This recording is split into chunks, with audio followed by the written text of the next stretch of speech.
The day had been long, even by ranch standards. Samuel Hart wiped his brow with the back of a sun-beaten hand, the brim of his hat low to shield against the September glare. He'd been out since dawn, mending a stubborn stretch of fencing that refused to stay upright against the Wyoming wind. The ache in his shoulders was familiar, a companion of many years, one that spoke of the labor of keeping a ranch alive with only 2 hands to tend a dot as he guided his horse back toward the barn. He noticed something out of place. A shape slumped in the tall, yellowed grass near the edge of the corral. At first, he thought it might be a discarded feed sack, blown from the wagon and caught in the weeds. But as his horse drew closer, the figure resolved into something disturbingly human. His stomach tightened. Samuel swung down from the saddle, boots crunching against the dry earth. A woman lay there, curled partly on her side, partly on her back, her dress tattered and streaked with dust. Her skin was pale beneath the harsh sun, lips cracked as if she hadn't had water in days. For a breath, he thought she might already be gone. He crouched, laying a calloused hand gently near her shoulder. The faint rise and fall of her chest gave him relief, though it came shallow and irregular. "Miss?" he said, voice low but steady, as if speaking too loud might scatter what little life she had left. "Can you hear me?" Her eyelids fluttered, but no words came. Just a dry, broken sound, like a gasp caught in her throat. Samuel glanced toward the house, 100 yards away. Carrying her was the only choice. He slid his arms beneath her fragile frame, surprised at how little weight she had. She stirred weakly, the hem of her dress catching against his forearm. Her head lolled against his chest, and he caught the faintest whisper of a breath that smelled of dust and hunger. The walk back to the house felt longer than it should have. Each step stirred questions he couldn't yet answer. Where's she dead? Come from? What misfortune had brought her to his land, whether danger might still follow? But none of that mattered now. A life hung in the balance, and Samuel was a man who didn't turn away from those in need, no matter how much solitude had hardened him. Inside, he laid her on the narrow bed in the guest room, a space unused since his wife's passing years ago. The room smelled faintly of cedar and thyme, untouched by visitors, but it would serve. He fetched water from the basin, dampened a cloth, and pressed it gently against her lips. Her mouth opened slightly, instinct stronger than consciousness, and she drank a few sips before slipping back into uneasy silence. Samuel studied her in the dim light. She couldn't have been more than 25. Her hair, once carefully kept, now tangled and dulled by travel. The fabric of her dress bore not just dirt but small tears, as if she had crossed briar or barbed wire. Around her ankles, faint. Bruises peaked where the hem had risen. He pulled a chair close to the bedside and sat heavily. There was no telling how long she'd been wandering, no telling if she had family searching for her. The land stretched wide and merciless out here. People could vanish into it and never be found again. As dusk crept in through the curtains, Samuel lit a lamp. Its glow painted the stranger's face in softer tones, chasing away some of the harshness the sun had carved there. He thought of his wife then, of how many nights he had kept vigil at this same bedside when illness had stolen her strength. That same helplessness returned, but this time there was still a chance. He leaned forward, resting his elbows on his knees, hands clasped. "You're safe here," he said quietly, though he knew she could not hear. "I don't know what happened to you, but I'll see you through it if I can." Outside, the last of the day faded. Coyotes began their distant chorus across the plains. Samuel remained in his chair, a silent sentinel by the bedside of a woman whose story had yet to be told, but whose presence had already unsettled the steady, lonely rhythm of his life. The night settled heavy over the ranch, the kind of silence that only the plains could hold. The stranger lay unmoving in the bed, her breathing shallow but steady, and Samuel stayed with her longer than he had intended. Every few minutes he rose, checked the basin, cooled the cloth, and coaxed another sip of water past her cracked lips. By the time the clock in the parlor struck midnight, her color had returned just slightly, enough to assure him she would make it through till morning. He allowed himself to drift in the chair, arms folded across his chest, the weight of the day pressing down. But when dawn broke, pale and gray through the window, the rancher was already up again. He had cattle to see to, a fence still unfinished, and now an unexpected guest to consider. By the time he returned from his chores, carrying fresh milk and bread, she was awake. Awake, but not speaking. Her eyes were open, fixed on the ceiling at first, then darting quickly to the walls, the window, and finally to him. They were wary eyes, sharp despite the exhaustion written in her face. Samuel paused in the doorway, not wanting to startle her. "Morning," he said softly, setting the tray down on the table by the bed. "Got you something to eat. Nothing fancy, but it'll sit well." The woman pushed herself up with effort, bracing against the headboard. Her hands trembled as she reached for the cup of milk, but she didn't touch it. Instead, she kept her gaze locked on him, as though measuring every movement, every word. Samuel removed his hat, set it on the chair, and kept his voice calm. "You don't need to be afraid. You're safe here. Just rest, and when you're ready, you can tell me what you need." Her lips parted as though she might speak, but no sound came. She lowered her eyes quickly and shook her head. He frowned, not at her, but at the silence that wrapped around her like a second skin. He had seen plenty of folk broken by the land, ranch hands caught in storms, travelers undone by thirst, neighbors mourning sudden loss. But this was different. The quiet she carried wasn't from shock alone. It was deliberate, protective, as if words themselves might betray her. Samuel didn't press. He slid the tray closer, pushed the cup gently into her reach. "Go on, drink while it's cold." She obeyed then, lifting the cup with both hands. The milk left a pale line above her lip, which she wiped away quickly, embarrassed. She sipped again, then nibbled the bread, each bite small, mechanical. Watching her, Samuel realized she was starving, but trying hard not to show it. He busied himself at the dresser, giving her the courtesy of space. "There's more in the kitchen when you're ready," he said. "And clothes, too, if you've a mind to change." "My wife." His voice caught for just a moment, but he steadied it. "My wife left plenty. You're about her size." The woman stiffened slightly at the mention, then lowered her gaze again. Still no words. Samuel turned back, studying her. He didn't know her name, didn't know her story, didn't even know if she wanted his help, but he did know the look in her eyes. It was the look of someone cornered too many times, someone who had learned that silence was safer than trust. "Well," he said after a moment, adjusting his hat, "I'll be out with the herd till supper. If you need anything, just holler. You can stay here as long as you need."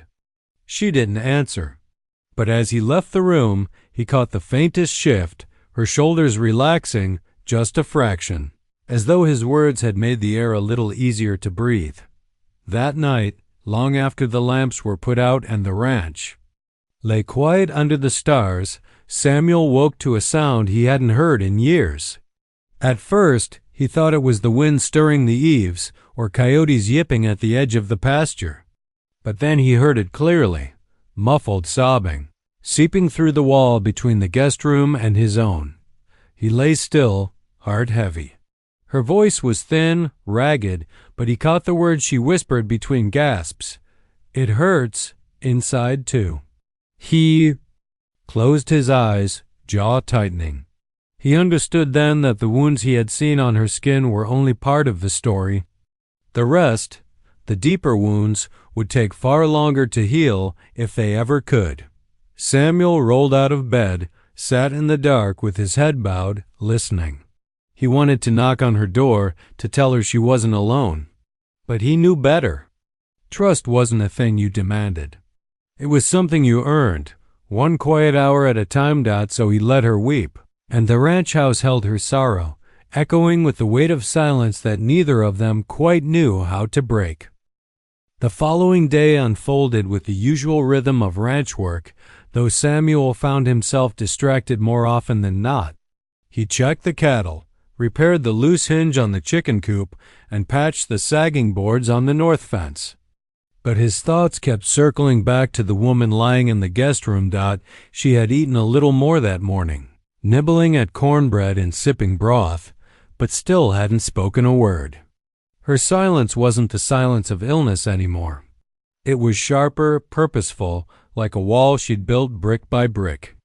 Every glance she gave him was cautious, as if she was waiting for him to make a wrong move to prove she wasn't safe. After all, Samuel respected it. He didn't force questions on her, though the urge burned in him. He didn't ask her name, didn't demand to know where she'd come from or who might be looking for her. Instead, he gave her the small comforts. He could food, space, and time. By dusk, when the chores were finished, he found himself standing in the hallway outside the guest room. The door was shut, the lamp within still burning. He lifted his hand once to knock, then lowered it again. Better to let her be. That night, though, the house carried her voice again. Samuel had just settled into bed when the sound drifted through. The walls. At first it was soft, uneven breathing. Then came the trembling sobs. He froze, staring at the dark ceiling. He could hear her trying to muffle it, to bury the sound in the pillow, but the walls were thin. And then he heard the words. Clearer this time, jagged like broken glass. It hurts. Inside too? Samuel's chest tightened. The way she said it, so raw, told him everything he needed to know. This wasn't just a body battered by travel or hunger. This was a soul carrying pain too heavy to name out loud in daylight. He sat up, feet planted on the wooden floor, listening. The ranch had been silent for so many years. No laughter, no voices but his own, and now it was filled with grief that didn't belong to him. A grief that stirred something long buried. Memories of his wife returned, unbidden. The nights. He had held her hand while fever burned her thin body. The way she whispered apologies for leaving him, as if she had any choice. He had felt powerless then, and the feeling threatened to swallow him again now. He rose, moved to the door, and stood in the hallway where the sound was clearer. He considered knocking. He considered telling her she wasn't alone, that whatever she carried, it didn't have to break her anymore. But instinct told him the words would fall flat. Trust could not be asked for. It had to be earned. So Samuel did the only thing he could. He sat down against the wall, close enough that she might sense another presence, but not close enough to intrude. He stayed there in the dark, his back pressed to the wood, while the stranger cried herself empty on the other side. After a while, the sobs softened into uneven breaths and then into silence again. Samuel remained where he was, eyes closed, head tilted back against the wall. The house was quiet once more, but the silence had changed. It was no longer the lonely quiet of an empty home. It was the heavy quiet that follows truth spoken aloud, even if only to the dark. When he finally rose and returned to his room, the eastern horizon was just beginning to pale. He lay down but did not sleep. Instead, he stared at the ceiling beams, knowing that the woman in his house was no longer just a stranger. She was someone carrying wounds he could not see, wounds he might never fully understand. And yet, for reasons he could not name, he felt bound to her now. Perhaps because he recognized that kind of hurt. Perhaps because he remembered what it was to need someone to simply stay close, even without words. The sun crested the hills, painting the ranch in morning light. Samuel rose once more, pulled on his boots, and stepped into the day with a heaviness in his chest and a resolve he hadn't felt in years. Whatever her story was, whatever pain lingered behind her silence, he would not abandon her to it. That by the third morning, the stranger had enough strength to sit up on her own. Samuel found her at the table in the kitchen, a thin quilt wrapped around her shoulders, staring out the window as though the wide Wyoming sky might swallow her whole. She'd helped herself to a seat but hadn't touched the bread and jam he'd left out. "Morning," Samuel said, setting down a pail of fresh milk. His tone was casual, as if this were any ordinary day. "How are you holding up?" She didn't answer, only pulled the quilt tighter. But she didn't flinch when he came nearer, either, a small shift. But Samuel noticed. He poured her a glass of milk, slid it across the table, then busied himself with the stove, giving her room. The silence stretched between them, not as sharp as before, but still heavy. Finally, she lifted the glass and drank. That, at least, was progress. Later, when Samuel set about tending her injuries, the truth revealed itself. He'd noticed the limp when she shuffled back toward the guest room, one hand pressed against the wall for support. She tried to hide it, but her body betrayed her. Samuel frowned. "You're hurt worse than you let on." She shook her head quickly, pulling the quilt tighter as though it could shield her. "Let me look," he said gently. "If it's just a sprain, I'll wrap it. If it's worse, you need more care than I can give." Her gaze darted to the door, to the window, as though weighing flight against surrender. For a moment, Samuel thought she might bolt, but her leg trembled under her weight, and she sank onto the edge of the bed instead. Eyes fixed on the floor. Slowly, carefully, Samuel knelt. He reached for the hem of the quilt, then hesitated. "Only if you allow it," he said quietly. "I won't touch a thing without your say." Her hands tightened around the fabric. For a long moment, neither moved. Then, with a breath that shuddered through her chest, she loosened her grip. Samuel lifted the edge of the quilt just enough to see. What he found stopped him cold. Beneath the torn fabric of her dress, her calf and thigh were marked with dark bruises, not the kind a fall or misstep would leave, but the kind left by hands, by force.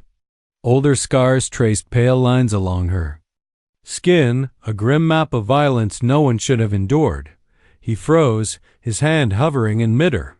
Heat flushed through him, not of shame but of anger. Anger at whoever had done this. The woman's body went rigid. Expecting judgment? Maybe worse. Her breath quickened.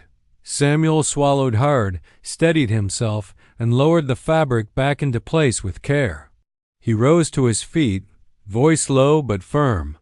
"No one's gonna hurt you here. Not while you're under my roof." She looked up at him.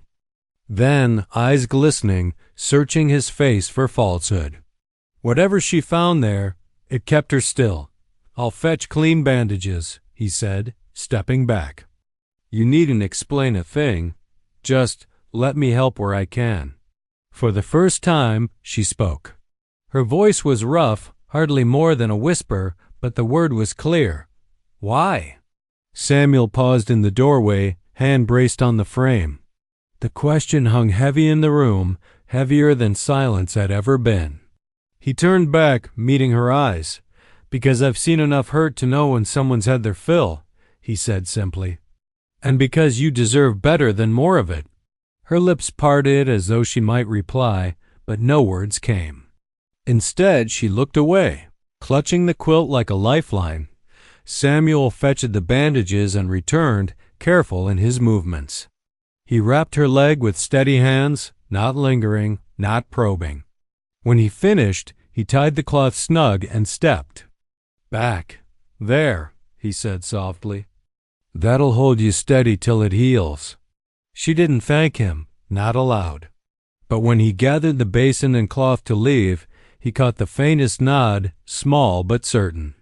And for Samuel, that was enough. That night, as the coyotes called, From the far hills, Samuel lay awake in his bed, staring into the dark. The image of those bruises burned behind his eyelids, a truth he hadn't wanted but could no longer ignore.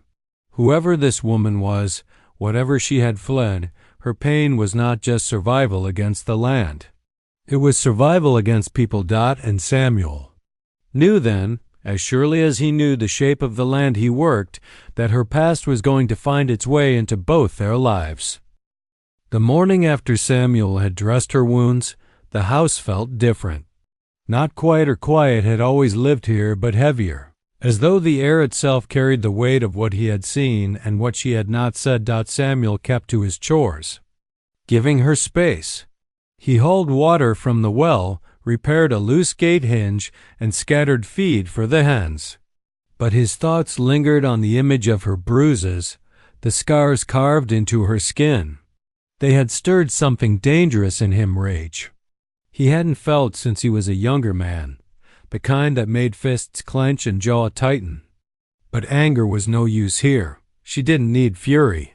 She needed safety. When he came back inside at midday, she was in the kitchen, perched on a chair with her quilt wrapped close. She startled when he entered, clutching the fabric at her throat as though expecting accusation. Samuel paused, removed his hat, and set it on the table with deliberate calm. "Don't mean to startle you," he said gently. Her eyes darted to the floor, then to the half-empty glass of water by her hand. She didn't speak. He took a few steps closer, but stopped short of her reach. "You don't have to explain anything, not to me, what I saw. I'll keep it between us." Her head snapped up at that, eyes sharp and wet all at once. She searched his face almost angrily, as though trying to catch the lie. Samuel held her gaze, steady and unflinching. "You're safe here," he said again, softer now. "Whatever. Came before, it's not going to touch you under my roof." Something in her expression faltered, but just as quickly she recoiled. She stood abruptly, the chair legs scraping against the wood floor. The suddenness made Samuel step back, hands raised. "All right," he murmured, voice low. "I'll give you space." She shook her head fiercely, as though he'd said the wrong thing entirely. Words trembled on her lips but died there. Instead, she pulled the quilt tighter and turned her back to him, shoulders rigid. Samuel's chest ached with the helplessness of it. He wanted to tell her she didn't need to hide, that her pain didn't diminish her worth, that she was stronger than the people who had hurt her, but he knew better. Words could wound as easily as they could heal, and she wasn't ready to trust any of them yet. So he stepped away, returning to the stove to busy himself with the pot simmering there. He stirred slowly, the quiet filling the kitchen again. Minutes passed. He didn't look at her, didn't push. And then, soft as a sparrow's flutter, he heard fabric shift. She turned slightly, just enough that he caught her reflection in the glass window over the sink. She was watching him, not with fear, but with something closer to confusion. Samuel ladled stew into 2 bowls, carried them to the table, and set one near her chair without a word. He sat across from her, bowed his head briefly out of habit, then began to eat. For a long while she didn't move. But eventually the smell must have tempted her. She sank slowly into the chair again and picked up the spoon. They ate in silence. Yet it wasn't the same silence as before. It was a thinner wall, one that let warmth seep through. When the meal was done, she set her spoon down and whispered, so quietly he almost missed it, "No one's ever stopped." Samuel frowned, lifting his gaze. Stopped what? Her throat worked as though forcing the words was painful. Stopped when they saw. Understanding hit him like a stone. She meant the scars. She meant the bruises. Every time before, when someone had noticed, it hadn't ended with mercy. Samuel pushed his bowl aside, leaning forward on his elbows. His voice was steady, solemn. "Then let me be the first." Her eyes filled, but she turned away before the tears could fall. The moment passed quickly, swallowed by silence again, but Samuel felt the shift. Small, fragile, but real. She still didn't trust him, not fully.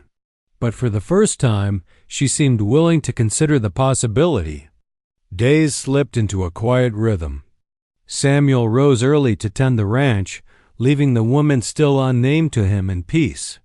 She began to eat more, move more, even step outside for short moments when the sun was gentle. Always wrapped in the borrowed quilt, she stood on the porch. Like a wary animal, scanning the horizon as though expecting someone to come riding over it. Samuel never asked.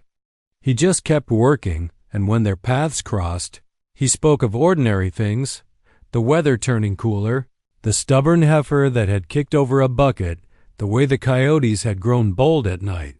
Nothing pressing, nothing probing.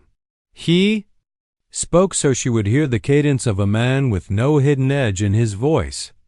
One evening, as twilight deepened and the first stars appeared, she surprised him. He found her on the porch, sitting stiffly on the top step. He thought to leave her be, but when he passed by, she spoke. "My name's Anna," she said. The words were quiet, but they rooted him in place. He turned slowly, not wanting to startle the fragile offering. "Anna," he repeated, tipping his head. "That's a good name." She nodded once, eyes fixed on the horizon.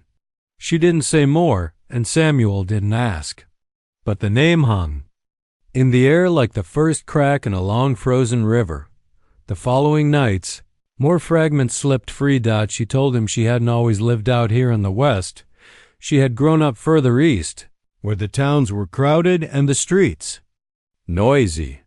She spoke haltingly, with long silences between, but Samuel never rushed her. "I thought, if I came out here, things would be different," she murmured one night by the fire. Her gaze was far away, fixed on the flames. Open land. Open sky. No one watching, no one controlling every breath I took. Samuel leaned back in his chair, his pipe forgotten in his hand. "The land can be cruel," he said softly, "but it don't judge. Don't take what ain't offered." Anna's mouth twisted something between agreement and bitterness. "People do."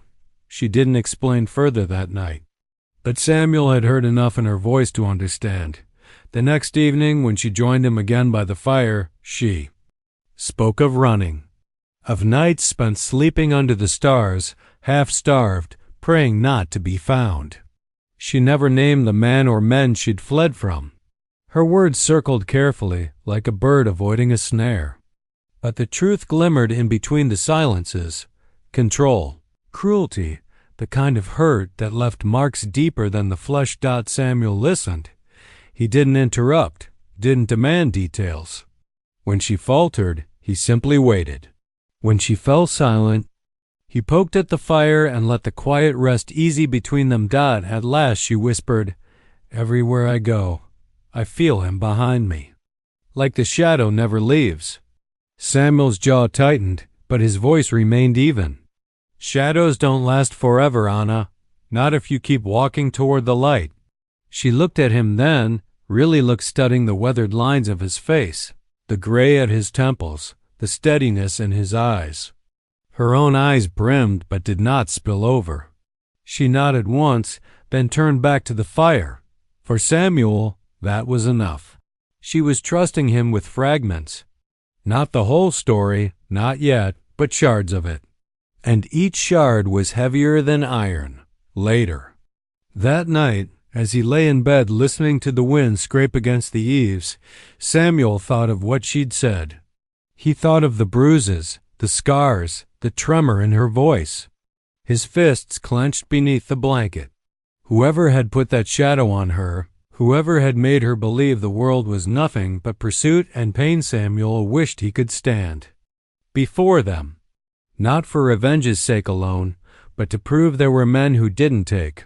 Men who knew how to keep instead of break. In the silence of the ranch house, Samuel made a quiet vow.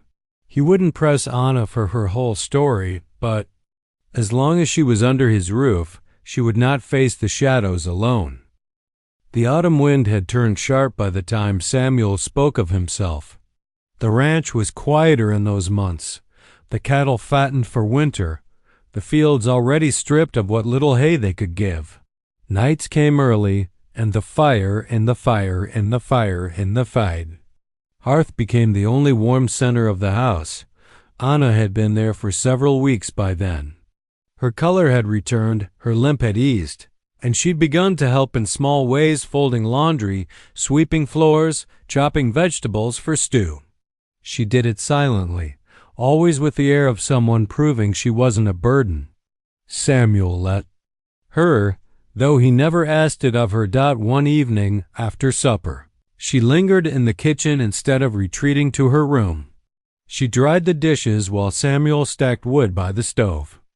The quiet between them felt less strained than it once had, no longer a wall, but a shared stillness. At last, Anna said softly, "You've never asked me."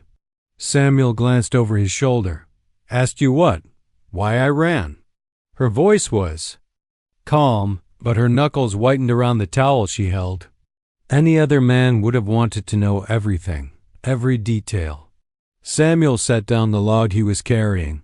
"You'll tell me when you're ready, if you're ever ready. That's enough for me." She studied him for a moment, then looked down. Her shoulders loosened slightly, as if his answer had lifted a weight she hadn't admitted was there. Silence stretched again, broken only by the crack of the fire.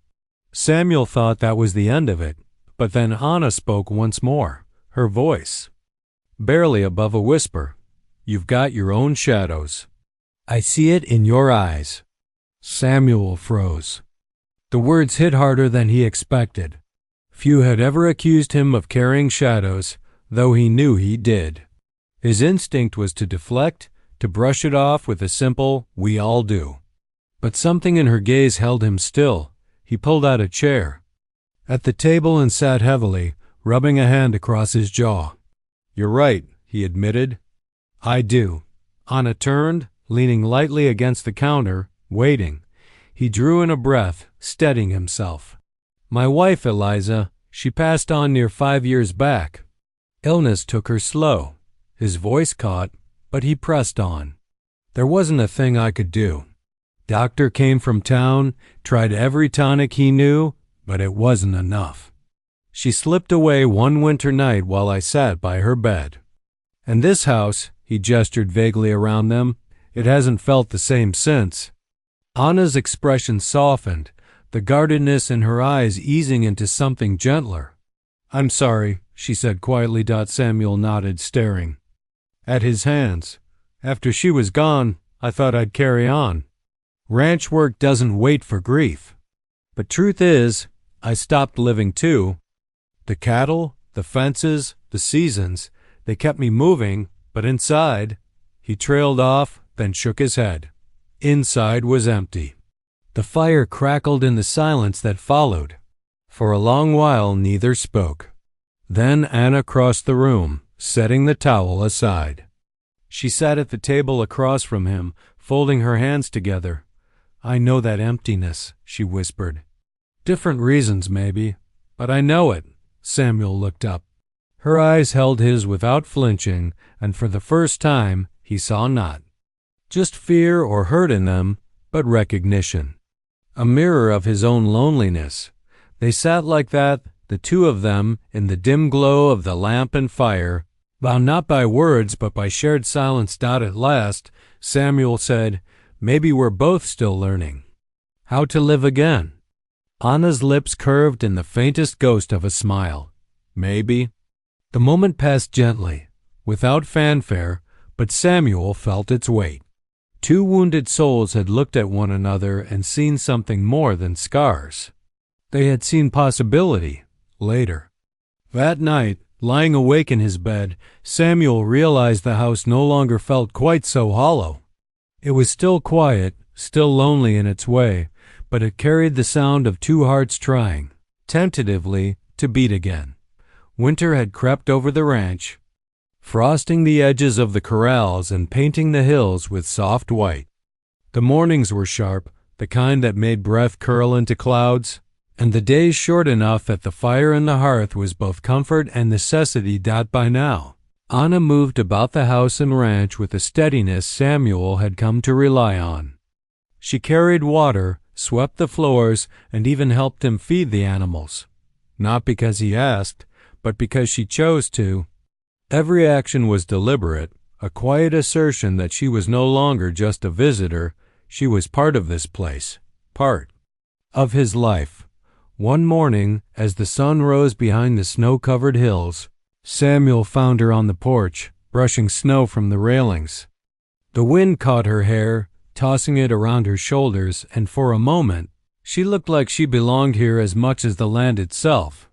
"You've been out here long," he said, stepping out with a jug of milk. She glanced up, eyes narrowing slightly, then softened. "I like the cold," she said, her voice low. "It keeps things sharp, honest." Samuel chuckled, shaking his head. "You're learning the ways of the West fast." She smiled faintly, but it didn't reach her eyes fully.